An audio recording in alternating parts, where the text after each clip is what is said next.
Okay, so now we're going to cover cottage property, phase 3, residential, chapter 4. Okay, so now there's the cottages and the recreational market is pretty vast. It's pretty interesting. It's very big right now.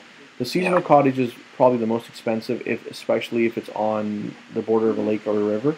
So anything that's got a waterfront is the most expensive, most desirable at the moment. Now, there's also year-round cottages which people winterize and they keep them in an order where you can live in them all year round if you want to. A lot of people do that too. There's a lot of people that actually live and work out of their cottages now, and they work from home essentially, in a way.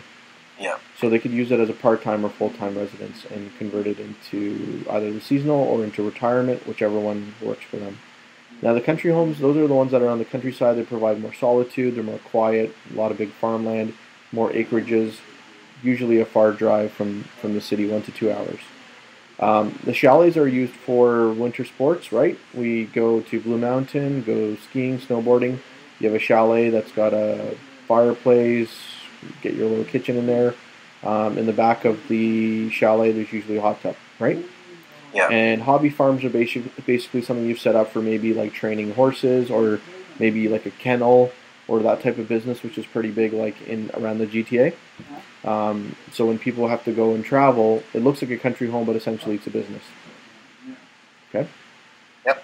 Now for construction, when it comes to cottages, they suffer from, the old ones suffer from a lot of defects, problems, and deficiencies because they were just made like just on a whim. They weren't actually didn't follow any actual construction bylaws or anything like that. So you have to be inspected if you have a wood stove first of all. The footings have to be sufficient. Otherwise, what you have is if they're on weak soil, they're going to start shifting. The piers, if they're not maintained properly between the two, you'll have issues there. The roof construction, the pitch is important so that when you have heavy snow and ice, it's going to start causing severe damage quickly. The decks and porches should be improved so that they can carry the load of the people and the traffic that's happening on top of it. The drainage is usually, there's a lack of usually lowlands, so the problem here with the drainage is that it'll probably start getting erosion or getting damaged because of the position of the way the cottage is and the water supplies. So the drainage results in health hazards if the drain water enters the well water. So you've got two major things happening there which could be concerns. Okay? So winterization is if you're not planning on using it maybe in the winter, or you are, right? So some areas of the cottage, they may be winterized and others are not. So you might have, you might be stopping in if you're doing some fishing or whatever the case is, or you're coming up for a quick visit, so part of the home is insulated so that you can stay overnight type thing. The water and septic systems, if they're not properly winterized, the pipes are going to probably burst and freeze. And that's a common issue that happens up there all the time.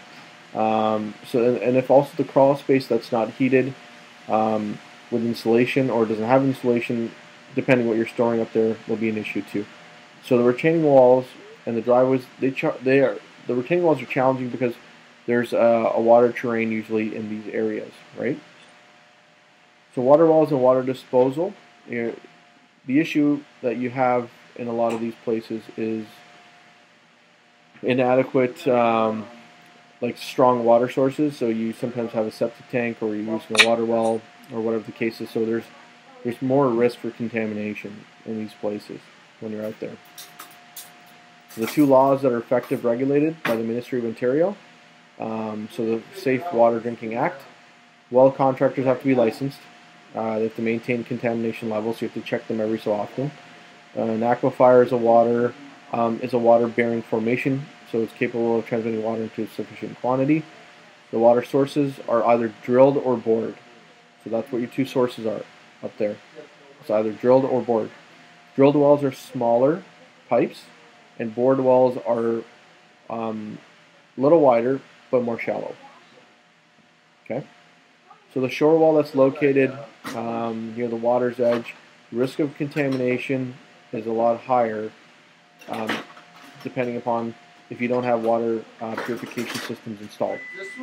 Most expensive cottages, like the bigger ones, they will have this done.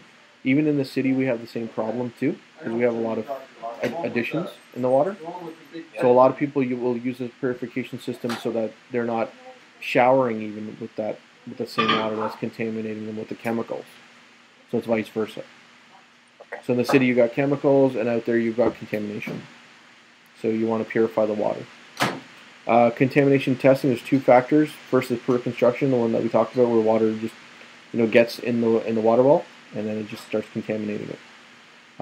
So this one says surface water rises from drainage problems. Same kind of idea.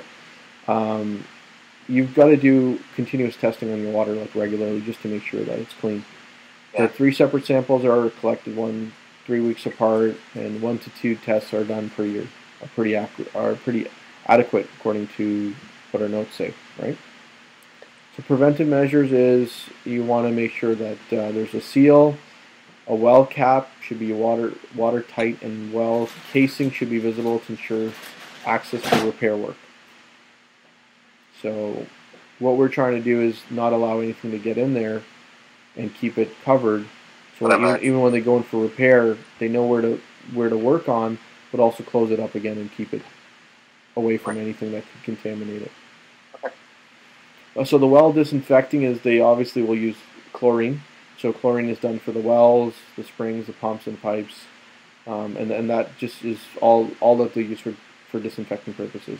Okay. Private well water.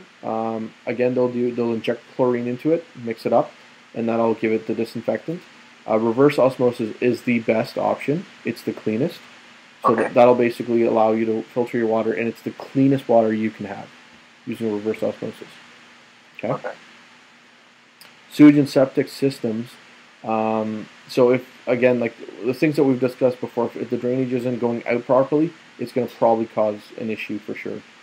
So the new septic systems, they have a permit of installation, and it must be taken. So you have to have a permit and have an approval on it.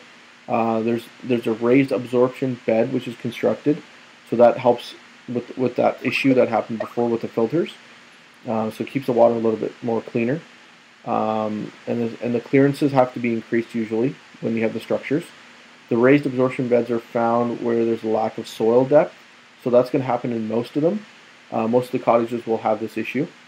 And so the life expectancy of a septic system is 25 to 30 years, which isn't too bad.